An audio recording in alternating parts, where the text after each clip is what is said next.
Hello and welcome to our podcast at Get Legally Speaking. Our legal conversation today will be about environment law. I am here today with barrister Mr Sailesh Mehta from Red Lion Chambers in London. Sailesh is a senior barrister who prosecutes and defends in high-profile, complex and law-defining environmental cases, and he regularly advises the Environment Agency at a national level. Sailesh also lectures other lawyers and judges on aspects of environmental law both in the UK and abroad.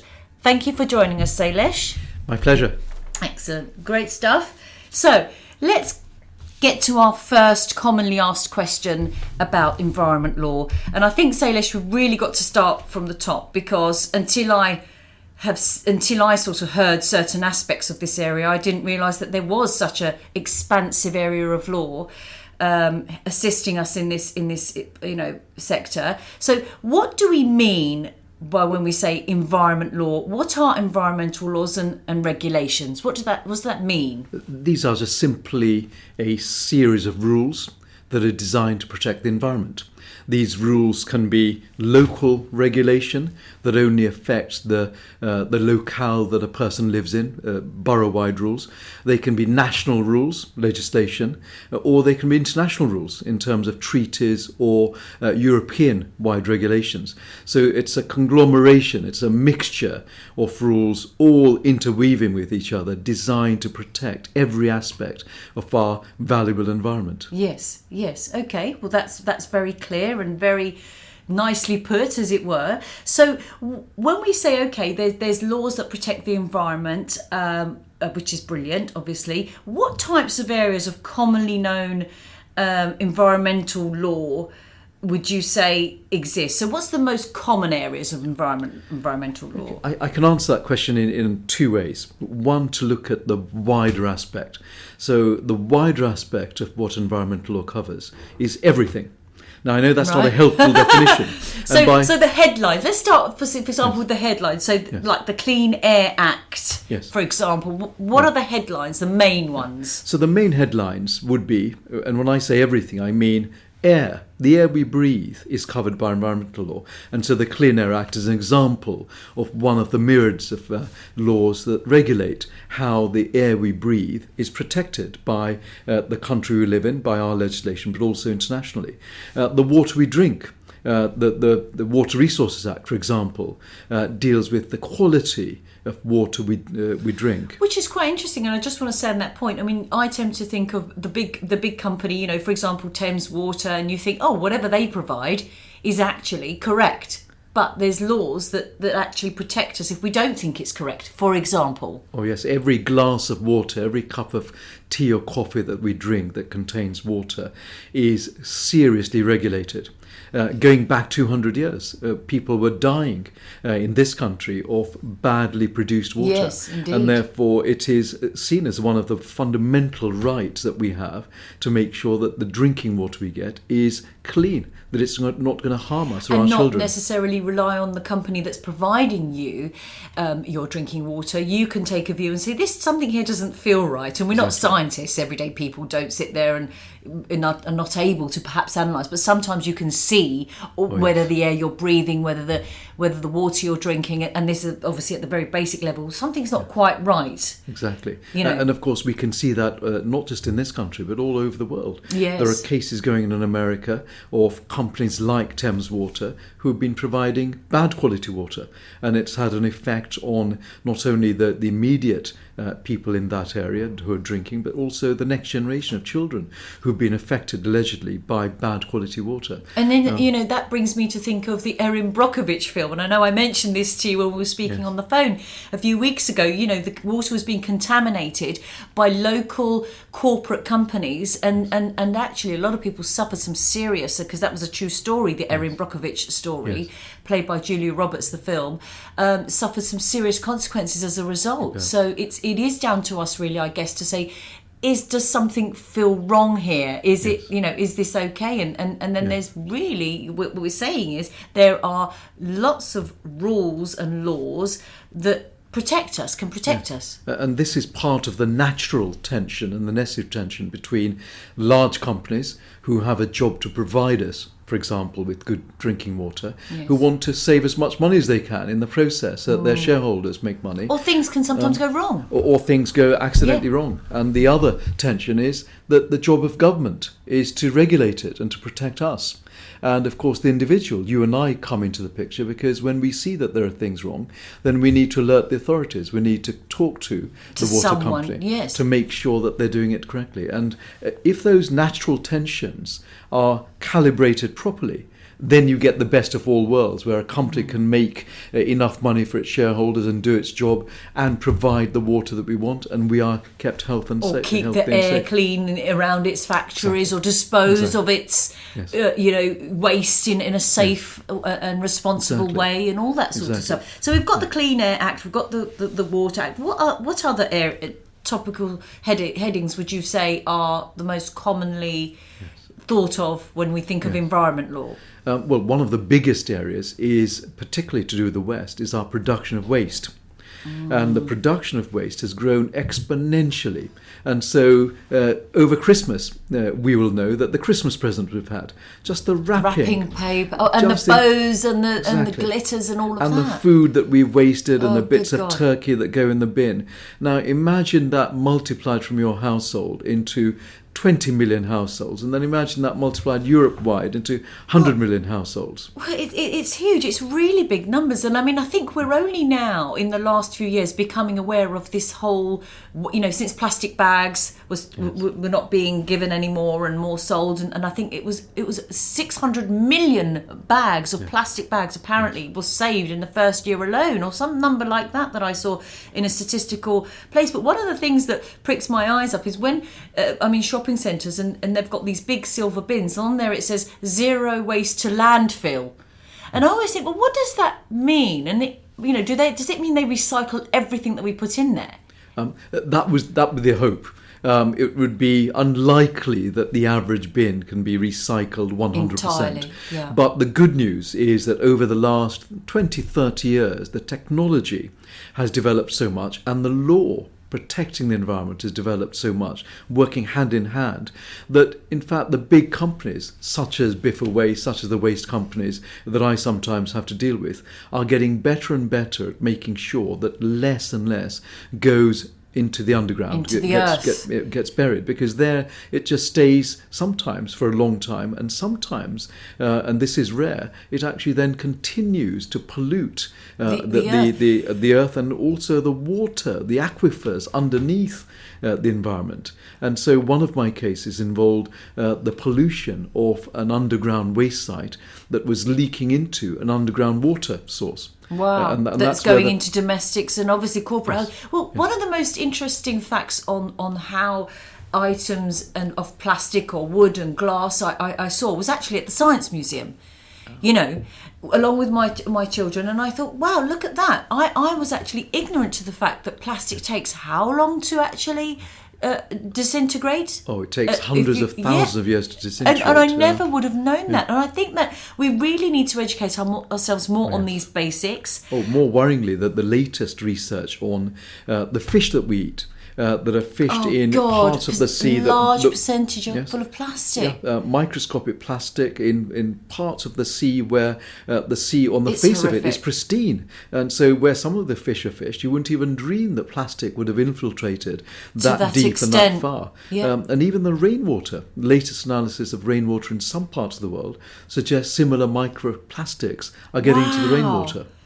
And so the level of pollution that we are experiencing is unprecedented in the history of the planet. It's very topical now. I mean, it's actually going into the mainstream news. There's more programs, more documentaries about it. And I think there really needs to be, because it's great having the environmental law there, but if we don't know that we could use it and how it can protect us and protect our environment, then it's a bit sort of in the background, and it has been certainly in my life for many years, and it's only in the last few years through and you're media. not unusual. Even judges thought exactly the same as you. So 30 years ago, when I started dealing with environmental law, it was seen as a backwater, esoteric area of law. And occasionally, I'd take a case into the Crown Court and a judge would say, why is this case in my criminal court?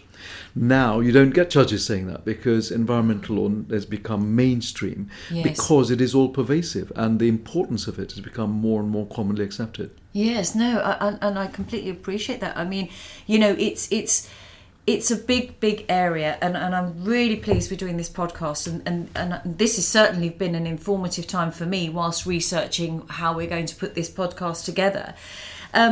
And then we go on to other questions, because obviously we've had the big one of the biggest tragedies of recent time in the Grenfell Tower, and as a fire law specialist, when something like the Grenfell Tower happens, how does this relate in any way to environment law?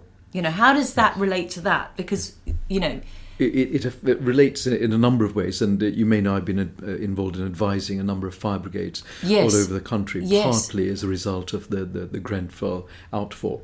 So the obvious way that a large fire affects the environment is, of course, the smoke. And people didn't know before Grenfell became front page news that, of course, a building, most buildings, have a huge number of pollutants in them. And if you set light to them in unusual circumstances, such as Grenfell, and particularly when the heat is above a particular temperature, then the pollution instantly not only gets into the atmosphere and therefore potentially into our lungs, but also when it comes down, as it did in Grenfell, the 400-yard area around was contaminated, and therefore the topsoil had to be taken away in some areas because it was just too contaminated to be safely walked on or played on. So if you're residents, which of course there's lots of residents living around the Grenfell Tower, and all this stuff is now, apart from the big tragedy of what actually just happened, it falls into your garden. You've got your herbs and vegetables in there, or your children are playing out there, or your pets, your dog, your cats are out there. What do you do? Where do you go to make somebody aware that this shouldn't happen and someone needs to deal with it? That there is a cascade of problems when something like this on such a large scale happens.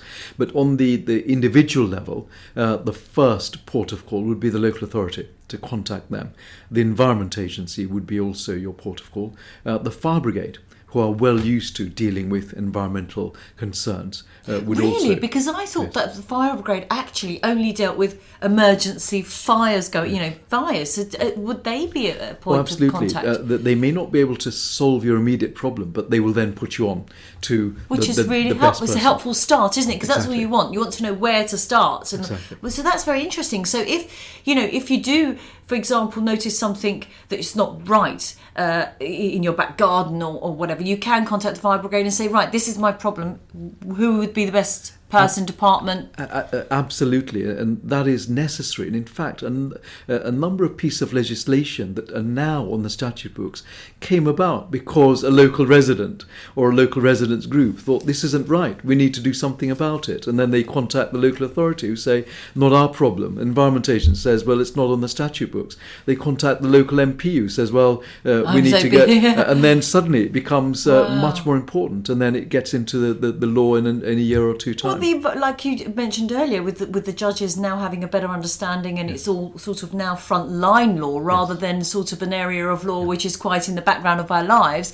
That this is, there are places to go. There is somewhere to start when there's issues. But it's very interesting because I would have never in my mind thought of the fire brigade to call them unless there was a genuine emergency and a fire going on, and therefore, this area of law must be incredible. In this particular last 5-10 years alone, Sailesh, I would say that it must have been really active with new stuff coming up.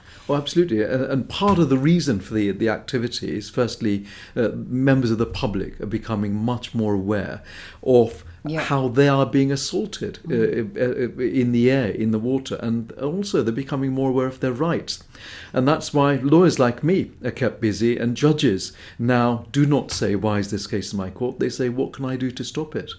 Just a small example, when I was prosecuting Thames water, in a small court in Aylesbury, you'd expect that no one would come to listen. The whole of the public gallery for the 5 days I was there was full of local residents. Wow. Who wanted to understand what was happening to Yes. their water, what the judge was going to do, and whether this would be allowed or stopped. And was it resolved in favour of your client? This was, so I was prosecuting for the Environment Agency. Yes. And as you know, Thames Water is a multi-billion-pound company. Yes, the indeed. biggest, and they pleaded guilty to, over a number of years, allowing sewage to go into the River Thames and its tributaries. Well, you wonder why our River Thames is so mucky and hot and the sea around us. It's so dirty. It just feels so dirty, doesn't it? Particularly the River Thames. This was billions of litres of sewage that was allowed to go into the river.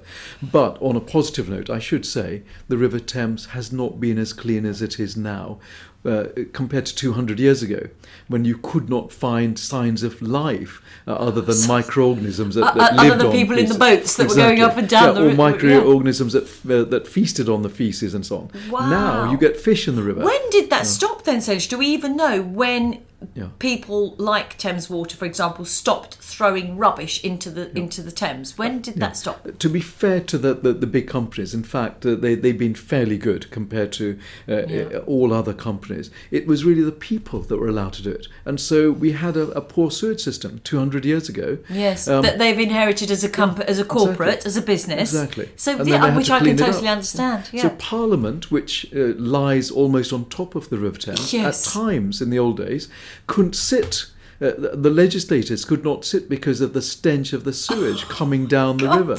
And so you'd think that was a great incentive. That's an interesting reason to have a day off. Exactly. But also a good reason to control this, because it was absolutely clear to ordinary people as well as our legislators that something had to be done. But it took a number of years. And so the biggest changes have happened probably in the last 50 years. And therefore the large companies who are entrusted to protect the water in this case are actually by and large doing a pretty good job. Yes, because they're reinvesting actually to change, as we said earlier, a system that they've inherited as a corporate, which is great, because it then used to talk about corporate responsibility and these sorts of things come into mind. And so one of the biggest engineering projects that at the moment is taking place in London, apart from the HS2 project, is in fact a huge mega sewer that's being built, so that the next 50 years are going to be catered for, rather than having a crumbling, ageing sewage system. Yes. And that's, of course, a key to a safer drinking supply as well. No, absolutely. I mean, very interesting stuff. And it's and actually, I watched a documentary not so long ago where they were showing that one of the sewers was full of fat, cooking fat. Yes. Now, again, that we tend to think, I guess, think they're called. Yeah. Well, yeah. Well, this thing was the size of a house. These fat deposits in these gigantuous tunnels. And again, I think we say, oh, it's the corporates, but you're right in saying that individual households, where does the fat, your chips fat, your whatever you fried and cooked, where does that fat all go? Into the sink. That's what we're known to do. And then these fat deposits create issues, and then that creates bigger issues and wider issues. So it's an individual level responsibility also that we need to start. Yeah. And the judge in the Thames Water case in Aylesbury actually said that during the sentencing process, that he wasn't just blaming the company, and the company was given a record fine in that case, but he also said every householder has a responsibility. If you've not eaten it, don't put it down the sink. Yes. All the tissues and the waste I was just going to mention beyond. Baby wipes, because since having children a few years ago, that all came to my attention, because naturally you would flush them. Yes. But they're not flushable, and it's only in recent years, I think, that the baby wipe packets are now saying do not flush, because it never used to be on there before. Yes.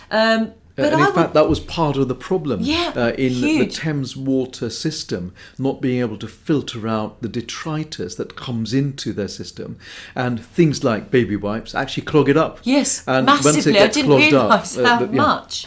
And so we all have a responsibility, and of course that requires a bit of training, a bit of knowledge, and luckily kids at school are learning this and teaching their parents. Yes. No, that is certainly where we need to start the education, I think, at school. But as well as taking it upon ourselves, I've become so stringent now about recycling my plastic after seeing what I've seen on the open news. But okay, so let's move on to another question. And that is, what would a typical environmental crime that a domestic household could be carrying out, even if they are not aware of it? So we're saying now that environmental law falls into the criminal courts. Yes. So what would be an example of a typical crime that as a household you could be committing under environmental law and you're not even aware of it? So a number of local authorities all over the country have local legislation that say you must sort out your bin between green waste and non-green waste. By way of example, some areas, in fact, have 3 or 4 bins, as my area in North London mine did. does, yes. And so that was the starting point. And then in some boroughs, it's actually become local legislation to say this will be a criminal offence if you don't do it. Because that was the carrot and the stick, and there's a fine. It's rarely prosecuted, that sort of offence, but the fact is it is on the local statute books. So there's an example of how people who are regularly not sorting out their waste, who just don't care and think, well, I don't care, I'll just chuck all the plastic and all the cardboard and all the, everything into one pot. But and the system is as strong as its weakest point, which is why there was a need for that sort of legislation. So there's an example. Another example is on Guy Fawkes Night, for example. You might have a bonfire. Burning, yes. And so burning itself, you need to make sure that you're not putting plastic in, that you're using only certain types of waste for your fire, and you could come in a breach of national legislation if you put the wrong thing in your fire, or if your fire's too big. And is there a certain time? Because I've always wondered about this, because my family, my father particularly, he'd really give the garden a real sort out at least once a year, and then pile it all up and burn it in the evening. But he always said to me, after 6 o'clock, after 6 p.m. Yes. Is that the case? You're only allowed to burn things in your garden after 6 p.m? That's the recommendation. And again, it depends on local law. Certainly nationally, there's no legislation about the timing of the burning. But the rationale for it is at least people are indoors, by and large, and therefore don't have to breathe in your burnt waste. Yes. And particularly school children. And worry that there's something's been Exactly. set alight. Exactly. Now, that's very interesting. So 6 p.m. is not actually... All these years I believe that you can only light rubbish up in your garden, and garden rubbish really, after 6 p.m, but it's not. It's literally recommended that you do. It is.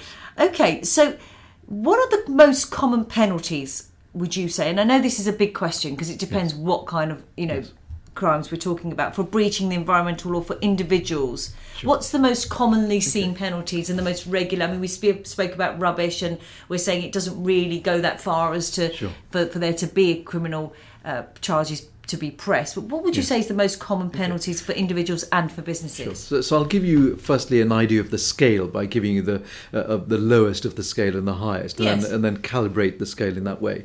So a common individual offence might be littering. And that would be a breach of a local bylaw, local legislation, and you might end up with a £10 to £100 fine. So fairly low in the scale. At the other end of the scale would be a massive pollution incident, so the one I prosecuted, where there was a record £20 million fine. An individual? That was for a company. For a corporate, yes. When I prosecuted an individual for exporting horrible waste abroad, he was fined. He was imprisoned, in fact, to 7 years. For business purposes, or what? It was a large-scale export of this was electronic waste that was being exported to Africa. Wow. And so millions of TVs from here, and also in Europe. And just dumping them into Africa. Yeah. And the odd thing is that it's not actually per se unlawful to export a TV, because developing countries not only want the TVs but are useful, and therefore it saves and it saves the used parts from being buried underground here. Yes. But the proviso is you can only export if it's a working item. And what was happening here is that non-working TVs, what would otherwise be complete and utter waste, which we have a duty to deal with and dispose of environmentally in this country, were just being packaged and sent abroad, pretending to be working TVs. For disposing purposes. And the majority of it would be sent to, say, a market in Ghana or in Lagos, and there'd be amazing technicians who could use the parts, etc., to make TVs work. but a good proportion of it would end up on a heap that would then be burnt. And so you can imagine the local environmental damage. Children in Ghana, villages in China, where surveys have been done, where carcinogenic levels are increased, cancer levels, health levels for the poor in that area. And it's usually the poor who are dealing with burning of the waste and trying to salvage the scraps. All of the health in those areas have significantly taken a downturn, and therefore it needs to be stopped, and therefore prosecutions like that are designed to stop it. And that person got 7 years criminal offence. Yeah. And you just think, that could all have been avoided if they just set up a system here that allowed them to sort that out, to say, right, this works, or seems like it's working, and this really doesn't work.